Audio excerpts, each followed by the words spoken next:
Well, good evening, everybody. Thank you for joining us and welcome to Anderson House. My name is Andrew Alton and I'm the Historical Programs Manager for the American Revolution Institute of the Society of the Cincinnati. The American Revolution Institute promotes knowledge and appreciation for the achievement of American independence, fulfilling the aim of the Continental Army officers and their French counterparts who founded the Society of the Cincinnati in 1783 to perpetuate the memory and legacy of the American Revolution. In addition to tonight's program, the Institute fulfills that aim by supporting advanced study, developing exhibitions and other historical programs and tours, advocating for historic preservation, and providing resources to classrooms nationwide that benefit teachers, students, and scholars alike. Tonight's lecture, a program that is made possible in part by a generous gift provided by the Massachusetts Society of the Cincinnati, features Matthew Skic discussing the life and legacy of James Forten, a free Black Revolutionary War veteran and sailmaker. Matthew Skic is the curator of exhibitions at the Museum of the American Revolution in Philadelphia, having joined the curatorial staff in June of 2016 after graduating from the Winterthur program in American Material Culture at the University of Delaware. Since the Museum of the American Revolution's opening in 2017, he has curated multiple award-winning exhibitions, including Hamilton Was Here, Rising Up in Revolutionary Philadelphia, and Cost of Revolution, The Life and Death of an Irish Soldier. Most recently, Matthew led the research and development team for the 2023 special exhibition, Black Founders, the Forten Family of Philadelphia, something he will obviously speak more about this evening. So with all of that and without further delay, please join me in welcoming to Anderson House our friend Matthew Skic.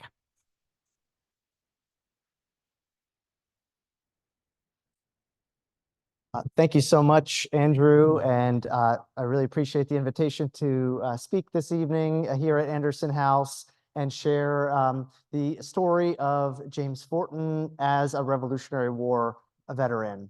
But some background information, as Andrew mentioned, this talk is an outgrowth of a special exhibit that we hosted at the Museum of the American Revolution that opened just over a year ago in February of 2023, and that was Black Founders, the Forten Family of Philadelphia, which shared the story of the family of James Forten, a Revolutionary War veteran who was born in Philadelphia in 1766. He was part of a growing free Black community in the city of Philadelphia.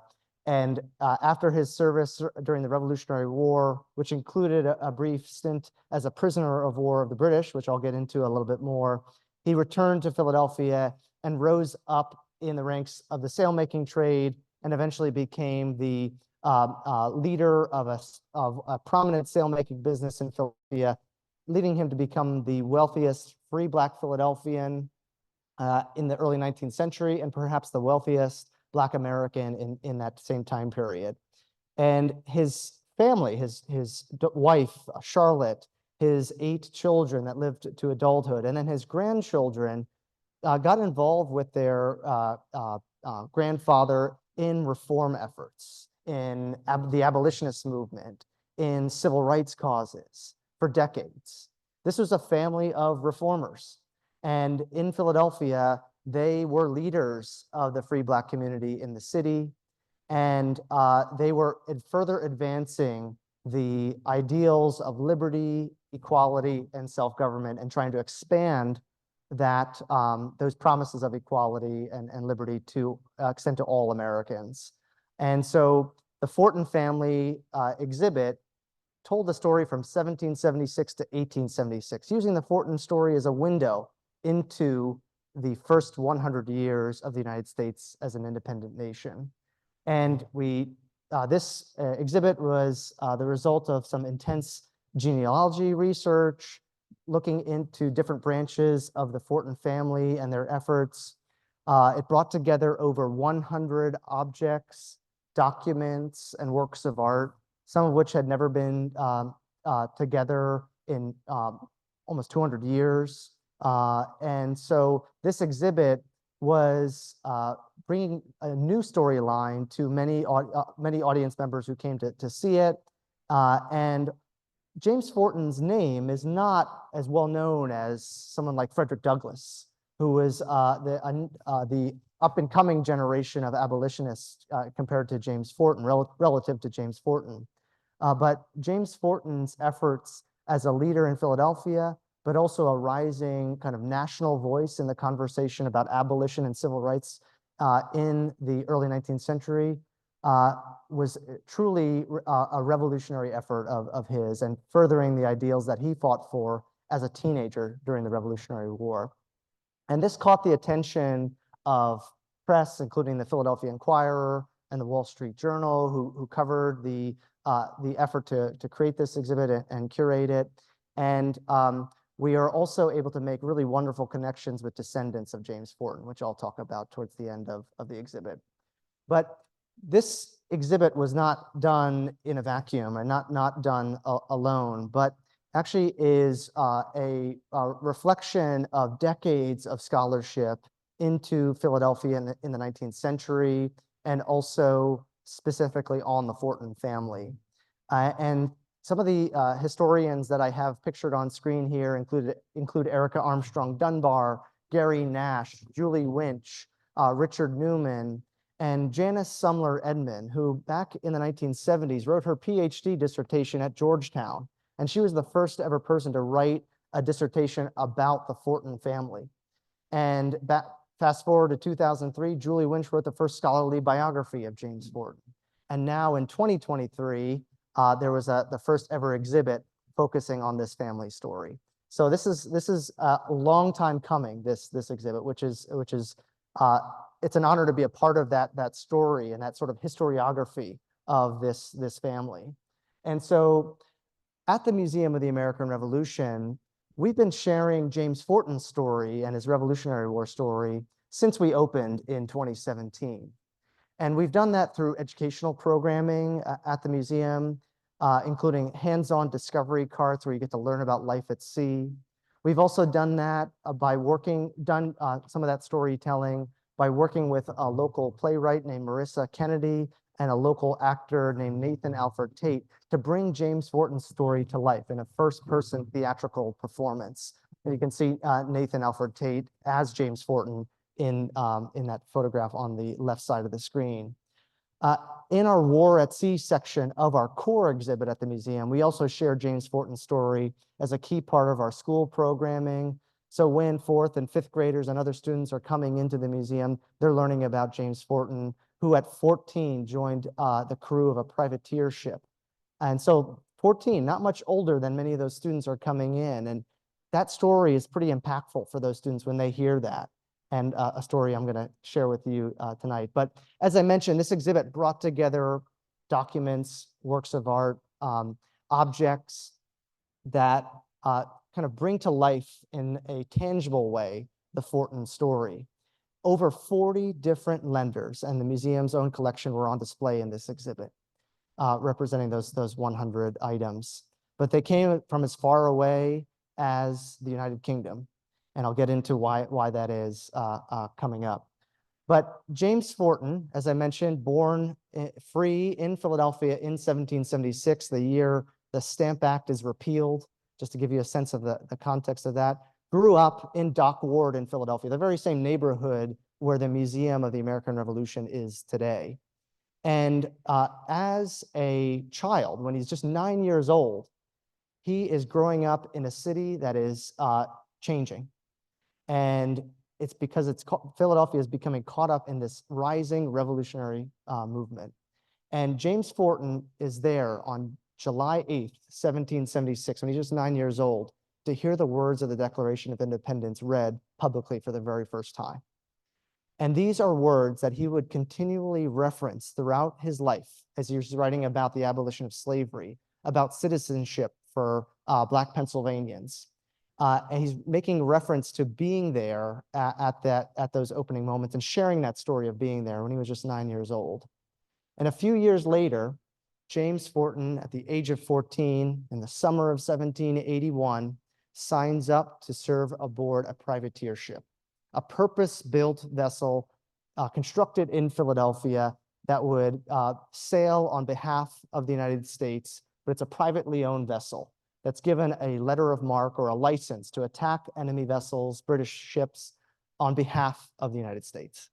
And that vessel was known as the Royal Louis or Royal Louis, and it was commanded by this man here, Stephen Decatur, father of the more famous Stephen Decatur of fame from the War of 1812. But Stephen Decatur Sr. Was the commander of the Royal Louis in 1781, and a ship captain with some wartime experience already under his belt. But the letter of marque that was granted by the Continental Congress to Stephen Decatur as captain was in the collection of the National Archives of the United Kingdom. And we were able to bring that document to the United States for the first time since 1781, bring it back to Philadelphia and put it on display in this exhibit. This letter of marque, if you look closely, describes Stephen Decatur as captain, describes the size of the Royal Louis, describes that it had a crew of 200 men. And just as a note, the Royal Louis, or Royal Louis, was named after King Louis XVI of France, the new ally of the United States. And so a ship, an American ship, which is sailing on behalf of the United States and its Republican ideals, is named after a king, which is kind of a neat, interesting thing to think about there. But pasted onto the back of this document from the National Archives of the United Kingdom is the commission papers for Stephen Decatur. This is sort of his identification document as captain of this ship. Gives his hair color, his height, his age, also gives his first mate's hair color, age, his name, George Duck.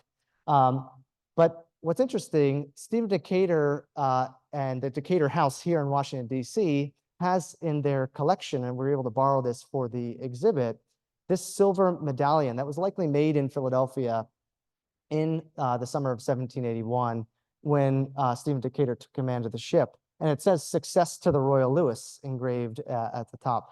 What's interesting, Stephen Decatur only commanded the Royal Louis, which we had recreated based on our research.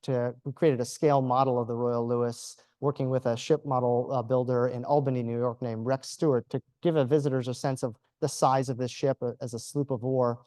Stephen Decatur only commanded this vessel for just a few months, because after its first voyage out of Philadelphia, which took the ship out of the Delaware Bay, that first voyage was pretty successful, capturing 6 British ships, towing them back into Philadelphia.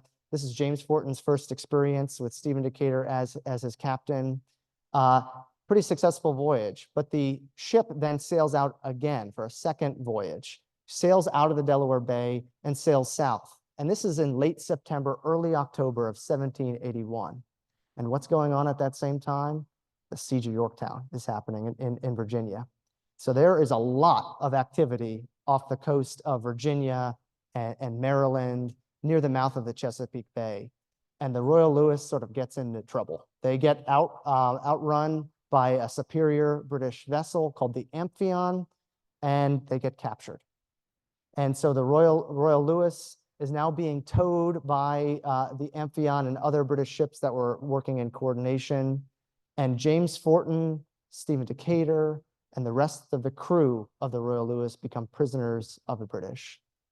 And as the Royal Louis is being towed away as a prize, the commander of the Amphion, John Bazley, an experienced British naval officer, James Forten sort of caught John Bazley's attention. And one of Bazley's young sons was aboard the Amphion at that time. And Bazley actually asked James Forten to sort of be to watch over his son, make sure he doesn't get into any trouble. And Bazley even offered James Forten an opportunity to go back to go to England and kind of watch over his son in this sort of caretaker way. But James Forten refused. And he's now just 15 years old, and he refuses this opportunity. And he's said to have said, "I have been taken prisoner for the liberties of my country and never will prove traitor to her interests." This is a 15-year-old that said this. This is something that he shared with his son-in-law later in life, whose name was Robert Purvis, and was included in a eulogy after James Forten dies in 1842, that he said these words to a British ship captain. So instead of going back going to England and living a life there, James Forten and his crewmates become prisoners of war. And the reason that the letter of marque and the commission papers of Captain Stephen Decatur are at the National Archives of the United Kingdom is because they were captured. That document was aboard the ship in 1781 when it was captured, and it entered the Board of Admiralty papers at the National Archives. So James Forten and his crewmates are put aboard a prison ship. And some of you probably have heard of that prison ship. It's called the HMS Jersey. It was an old British warship that was served briefly as a hospital ship during the Revolutionary War and then was turned into a floating prison in Wallabout Bay in New York Harbor. It's the most infamous of the British prison ships of the Revolutionary War. Many American prisoners died on board, and James Forten, as a 15-year-old, is there. This image that's on screen is a sketch that was done in the early 19th century by a prisoner who was on board that ship during the Revolutionary War named Thomas Dring. Gives you a sense of what that ship looked like. But James Forten had a chance to escape from this ship at one point, actually. An American naval officer was being transferred off the ship and had a sea chest filled with his clothes that he was planning to take off. And James Forten could fit inside that sea chest. And he was about to do that, but a younger prisoner who also was from Philadelphia, his name was Daniel Bruton, who was 2 years Forten's junior, was sick. And James Forten actually gave up his spot. And Daniel Bruton went in that sea chest and successfully got out. And Bruton and Forten later reconnected in life in Philadelphia. And Bruton actually vouched for James Forten as a Revolutionary War veteran in Philadelphia in the 1820s and 30s, and was there at Forten's deathbed in 1842, thanking him for basically saving his life back in 1781-82, when both of them were teenagers aboard, prisoners aboard the Jersey. But what's also amazing, and we were able to borrow this from the National Archives of the United Kingdom, is the ledger book of the names of the prisoners that were aboard the Jersey. Again, the first time this document was back in the United States since the Revolutionary War. And when you look through the ledgers, you see the name, the Royal Lewis, referring to the ship, and you see James Forten, referring to James Forten. Fortune was often another way of spelling James Forten's name. His father, for example, often went by Thomas Fortune rather than Thomas Forten. But this is James Forten, the earliest written record of his life. We don't have a childhood baptismal record for James Forten, but this is the earliest written record of his life when he's a 15-year-old prisoner of war. But when Forten comes back to Philadelphia, he survived 7 months aboard the Royal Lewis. He walked 100 miles back to Philadelphia through New Jersey. He comes home to his widowed mother and sister, who probably didn't expect him to be alive and never see him again, but he comes back. And after a brief time in England with his brother-in-law, he returns to Philadelphia again and apprentices to Robert Bridges, a white sailmaker who had previously employed his father, Thomas. And Bridges recognizes James Forten's ability very quickly, and James Forten becomes a foreman, the foreman for Robert Bridges, so second in command in the shop. Bridges had employed an integrated workforce. And in 1798, when Bridges was deciding to retire from being a sailmaker and the owner of this business, he hoped for more for his sons, to get out of a trade where they're working with their hands, hoping they would be merchants or lawyers or doctors. He actually gives the business to James Forten. And from 1798 until 1842, James Forten leads that sailmaking business over about 45 years. And that's how he's able to accumulate that wealth and rise as a leader of Philadelphia's Black community. I mentioned Robert Purvis. Robert Purvis married James Forten's daughter, Harriet Davy Forten. And Robert Purvis looked up to James Forten as a father figure, really respected his father-in-law.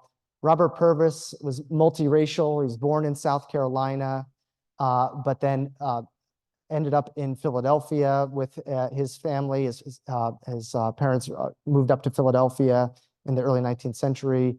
The Purvises befriended the Fortens, and Robert Purvis married James Forten's daughter.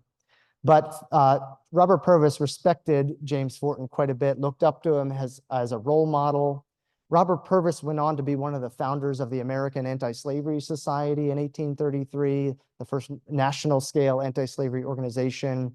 He was also good friends with this man, William Lloyd Garrison. And it's possibly through Robert Purvis that James Forten meets William Lloyd Garrison in Philadelphia.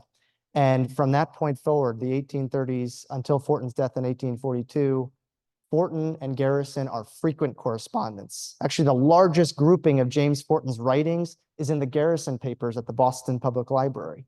They're frequently corresponding back and forth.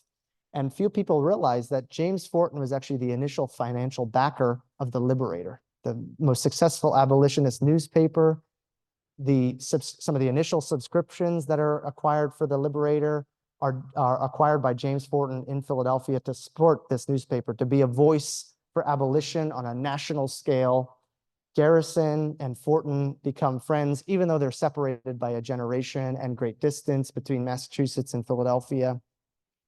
And fun fact, this portrait of Garrison hangs right here in Washington, D.C. at the National Portrait Gallery. I just went to go see it this afternoon. But this portrait by Nathaniel Jocelyn was commissioned by Robert Purvis. Used to hang in Philadelphia on Lombard Street in the Purvis family home. So this is a portrait that James Forten probably saw in Philadelphia from time to time. But James Forten writes a letter to William Lloyd Garrison in February of 1831. And he writes about a rising movement that's going on called colonization. And an idea that James Forten was initially supportive of, but then quickly changed his tune, because colonization was the idea of separating African Americans from the rest of the population of America and resettle them in Africa or in the Caribbean, in Haiti, for example. But in fact, the ideas behind colonization were really fueled by racial prejudice, by the feeling of many white Americans of inequality towards Black Americans.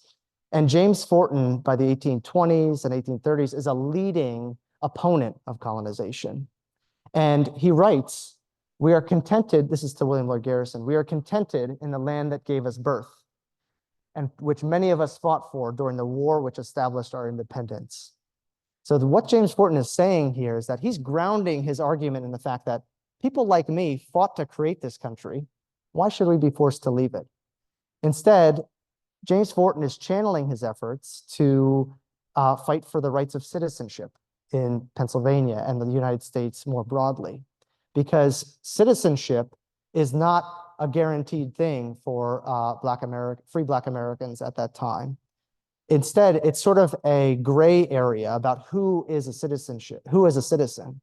And it's not until the Reconstruction Amendments following the Civil War that citizenship is more codified in this nation. Instead, it was left up to the states to decide.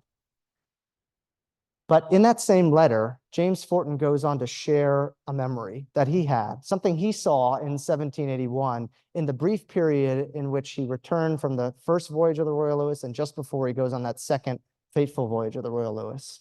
"I well remember that when the New England regiment marched through this city on their way to attack the English army under the command of Lord Cornwallis, there were several companies of colored people, as brave men as ever fought."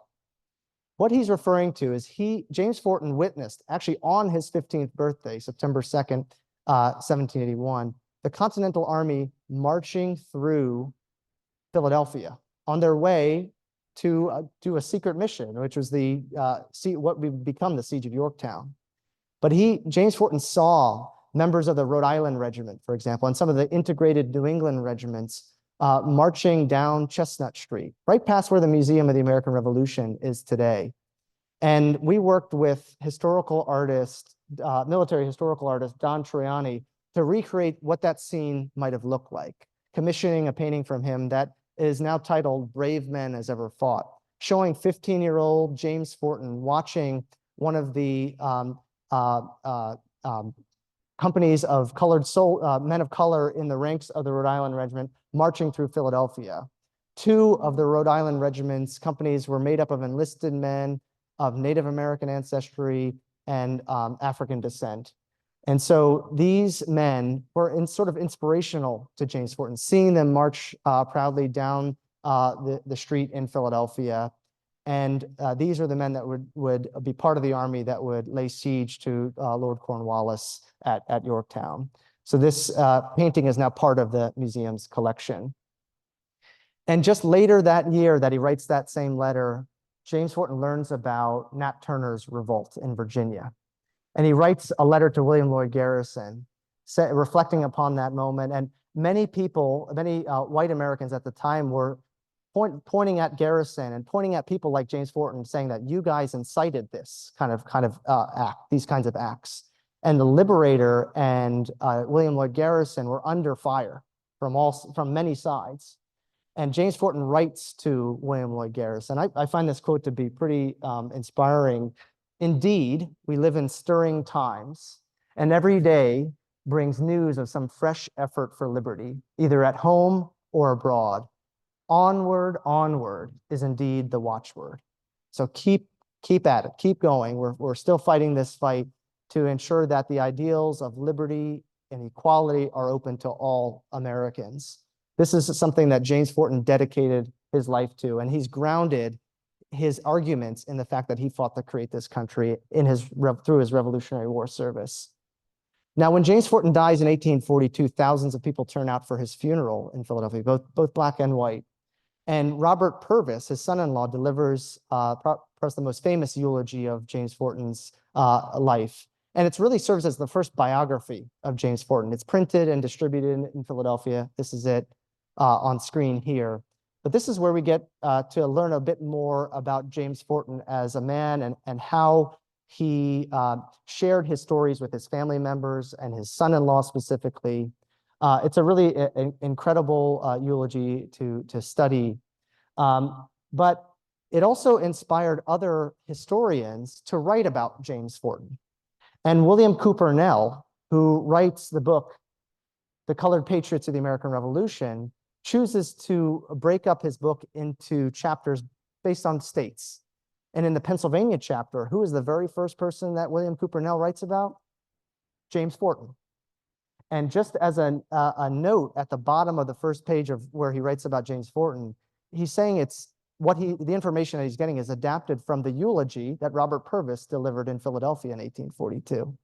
And in this historical work of history, William Cooper Nell is really writing the first printed, published history of Black service during the Revolutionary War, published in the 1850s. And this, the stories that he shares about James Forten talk about the Royal Lewis, but also they talk about and share that anecdote of James Forten being there for the Continental Army marching through Philadelphia on the way to Yorktown. So more Americans could hear and read about that anecdote. And the Colored Citizens Convention in Pennsylvania also sort of eulogizes James Forten in 1848 and speaks to his character and how he's an admirable figure to kind of look up to and aspire to be like. James Forten, though dead, his example still lives in the memory and affections of those who knew him. And if we imitate his virtues, our influence will dissolve mountains of prejudice. But apart from his family members and people in Philadelphia, James Forten's name sort of dwindles in the national consciousness in the late 19th century and early 20th century. But by the 1960s, there's sort of a resurgence of interest in his story. And this book is published, Esther M. Dowdy, sharing some of the stories of James Forten. A lot of her source material is that eulogy that Robert Purvis writes in 1842. But fast forward to 2003, the first scholarly biography of James Forten is published. And that's A Gentleman of Color, written by Julie Winch, who just recently retired from the University of Massachusetts, Boston. I know Julie is watching online tonight. But A Gentleman of Color brought new research that Julie engaged in to the forefront in James Forten's story. And she is the one that went to the National Archives of the United Kingdom and located the Jersey ledger books and found James Forten's name written there as one of the last pages filled in that ledger book. And it's interesting to think about the significance of that discovery that Julie made, because James Forten couldn't go and have access to this book and say, here's my name, this is where I served, I was a prisoner. Instead, he only had his word and those to back him up. So when Daniel Bruton, the young man who at the time went in that sea chest, he survived that experience, comes back to Philadelphia. When James Forten needs someone to vouch for him, Daniel Bruton is there to vouch for him, and he does. And he's there at Forten's deathbed to share that story of what James Forten did back in 1781 to kind of save Bruton's life and make that big major decision as a teenager. But now, this is sort of the written record, this ledger book, that James Forten was telling the truth. He was a prisoner of war. He did serve aboard the Royal Lewis. It's really an amazing document, and it was an honor to be able to display it in Philadelphia. But James Forten's story has also been told at more of a grade school level in terms of the prison ship adventures of James Forten. So sort of a kid-friendly way of experiencing this story. And as I said, James Forten's story is part of our key educational programming at the museum. But the exhibit, Black Founders, the Forten Family of Philadelphia, bringing together these documents and this material world of the Forten family has added to Forten scholarship, and it also has led to some amazing connections that we've been able to make with descendants of James Forten across the country who lent items from their family that have been passed down through 6-7 generations, including a table from James Forten's home on Lombard Street, that was on view for the first time. Samplers, needlework samplers stitched by his daughters in the 18-teens and 20s. And also a friendship that I've been able to develop and Julie Winch has developed is a friendship with Atwood Forten Jacobs, who's shown here with his daughter Taylor. Atwood goes by the name Kip. Kip and I have become friends, and Kip inherited the Forten family Bible. And that Bible had been passed down through 6 generations of the Forten family and includes a genealogical record section with handwritten genealogical notes, births, deaths, and marriages for the family. And that record book, the most recent entry in that book is 1995 for the birth of Taylor Rodriguez Jacobs, who's on screen with me right there in the middle, Kip's daughter. And in last year, in the spring of 2023, Kip and Taylor came to the Museum of the American Revolution, where they had lent the Bible for this exhibit and made the announcement that they chose to donate the Bible to the Museum of the American Revolution, and where it will be as part of our collection. It's currently on display, and we, as part of the deed of gift, the Forten family, this branch of the family, can continue to add births, deaths, and marriages into the genealogical record pages, so it can continue to be a living artifact for this family. So I encourage you to come see the exhibit, view the exhibit online, but also see our current special exhibit, Witness to Revolution, which just opened 2 weeks ago. But thank you for your attention. I'm happy to answer any questions.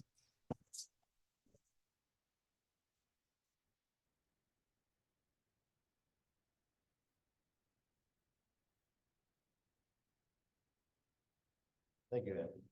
And thank you, Matt. I've got to say, I saw the exhibit probably 6 times, took many friends through it, and I thought, do I really need to hear you speak tonight? Because I know it all, right? Every time you amaze me with the new information you've developed and all kinds of stories that have emphasis that I hadn't thought when I first saw the exhibit. I mean, the amazing thing to me is that an exhibit for you guys is a research project that doesn't stop. And you just keep finding out things. You've said things tonight that I never heard before. Yeah. And it's just really amazing.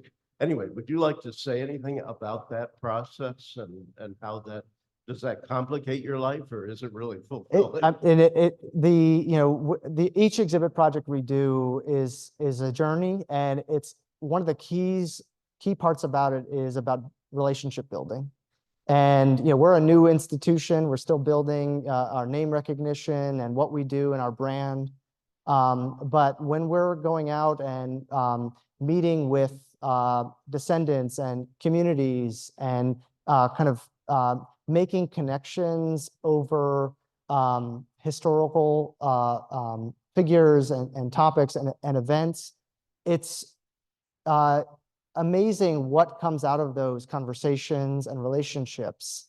Because the way I got in touch with Kip was with some help from Julie Winch, who, and this is a really amazing story, in 2000, soon after 2003, after the Forten book biography was published, Kip and his daughter Taylor went to their local library for a school project that Taylor was working on, and were trying to find if there was any information about their ancestor. And they happened upon this 300-page biography, and they said, "Oh my goodness, who knew?" And they were able to get in touch with Julie and struck up, email and phone conversation.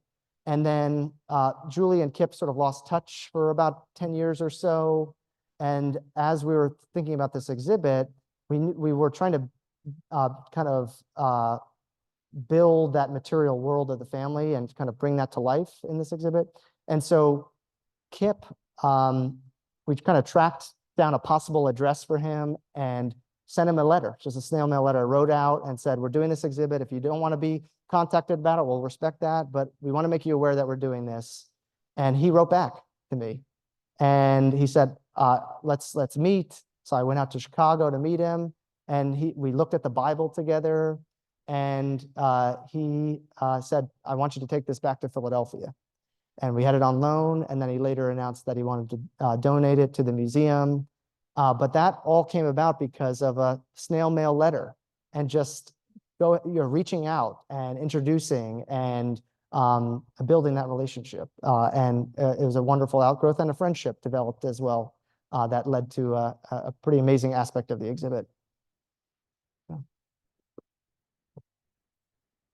Oh, hi.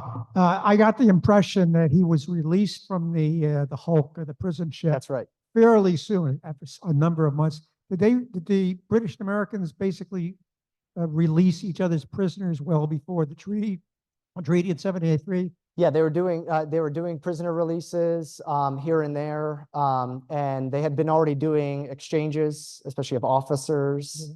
But yeah, in 1782, there's a significant release of prisoners from the Jersey, and James Forten is one of those that's released. So he's on board the Jersey for 7 months.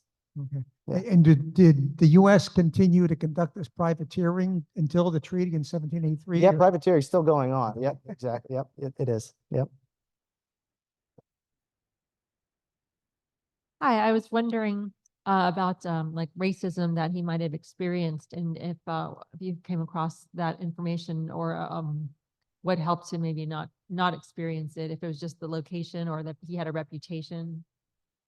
Yeah, James Forten experienced it almost on a daily basis. His wealth and kind of leadership in Philadelphia didn't shield him from that. It shielded him in certain ways, I guess, but not totally.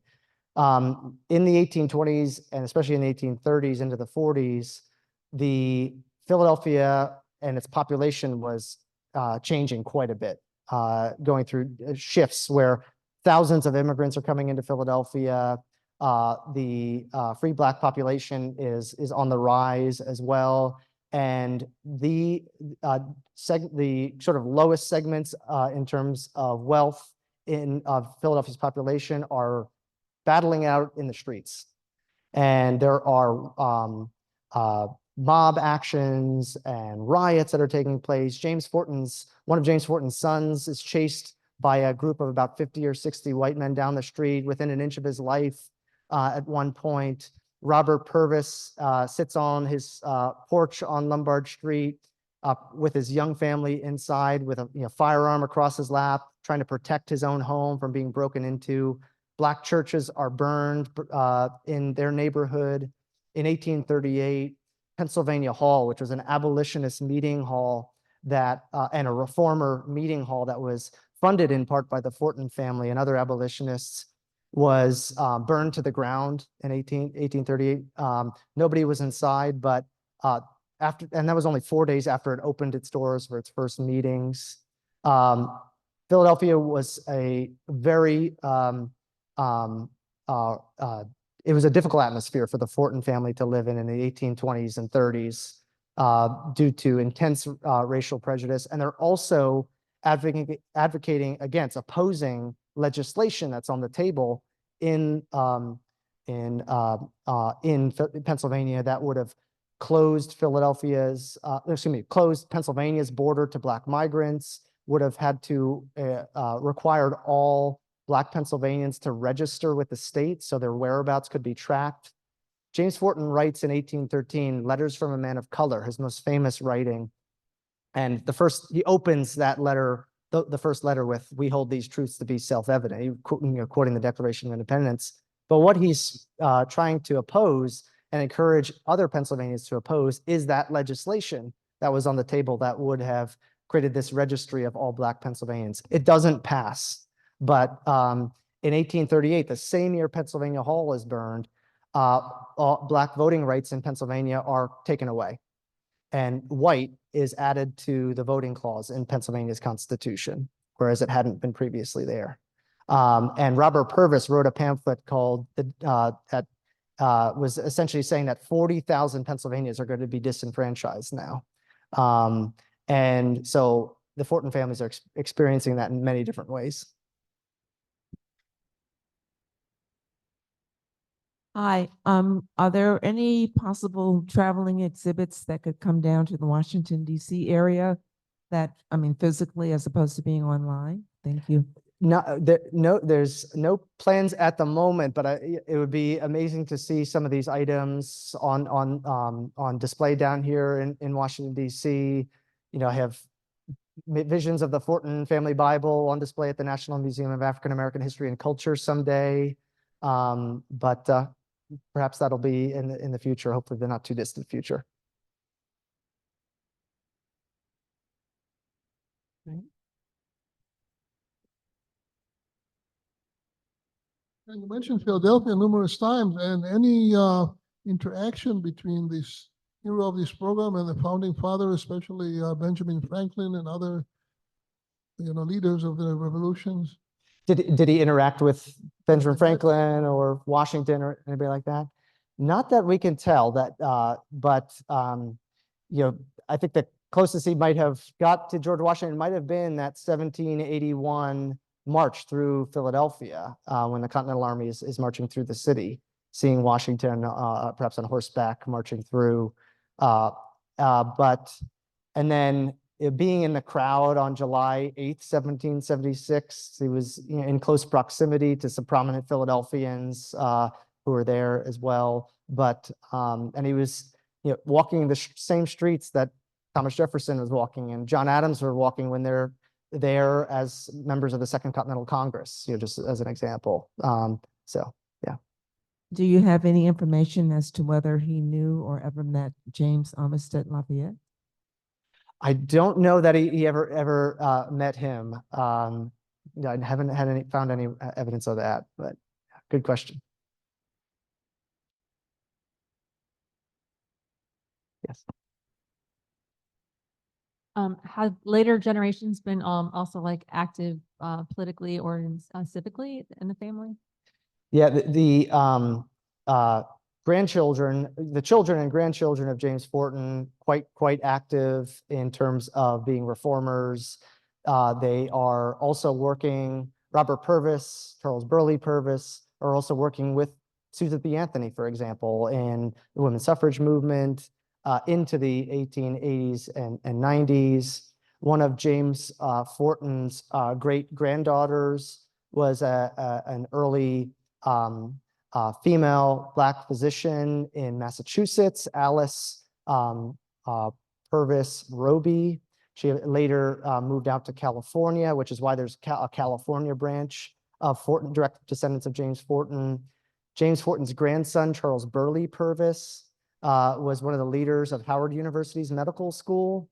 And he was a Black physician here in Washington, D.C. during the Civil War. He was the first Black physician ever to attend to a U.S. president when James Garfield was assassinated.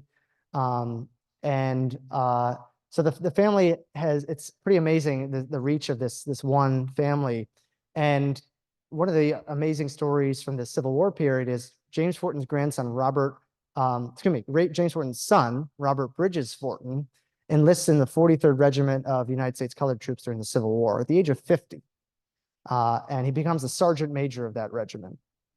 And he contracts typhoid fever in 1864 and dies in the Forten family home in Philadelphia. But he helped train those men that would go on to fight at the Battle of the Crater in that summer of 1864 down around Richmond. But in the halls of Congress on Capitol Hill here in Washington, Robert Bridges Forten and the Forten family name was evoked in that summer of 1864 when legislation advocating that would grant equal pay to Black soldiers in the United States Army.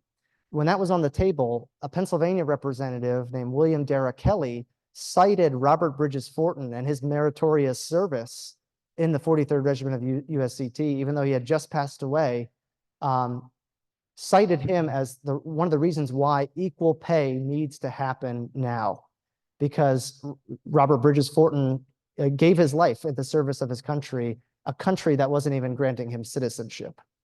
So the Forten family name in the summer of 1864, 160 years ago, was being said, in this city. So pretty amazing to think about that.